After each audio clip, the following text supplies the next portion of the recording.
grew up in a town called Mingo Junction, Ohio. It was a steel town at the time. My parents were very down-to-earth, blue-collar workers. I had a lot of fun growing up, but nothing fancy, trust me. My dad was easy to talk to. His motto was, you got to do something that makes you happy because you're going to be doing it for a long time. When I was in high school, I was a candy striper. We're called candy stripers because we wore pink and white striped pinafores.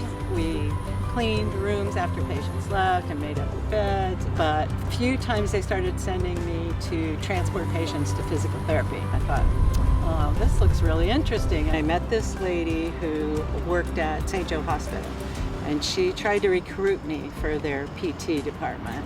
My husband had a coworker that said, oh, she doesn't want to work at the hospital. I've been to McDonald Physical Therapy. She needs to go there. It seems like a great place to work.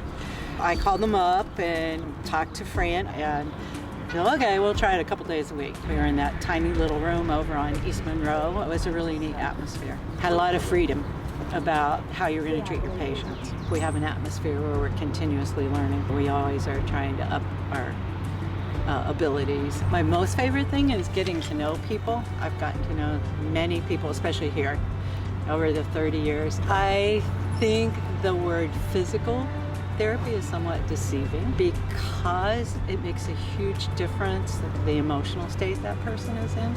You don't know what they're going through outside of therapy, but after you get to know them and you gain their confidence, they're more willing to work hard for you and they trust you, and that's when you start to see things turn around. You want them to know that you know what you're doing and you've done it before and you know it works. Fran has groomed everyone to give that person the best care, try to make them feel better about themselves. I think that's a great philosophy. My very first boss I ever had worked until he was 80. I want to beat my boss's record. I want to work till I'm 81. He thinks I'm kidding, but I'm not. I might just go back to my dad's advice. Whatever you're going to do, make sure you're happy and just try to be your best at what you do.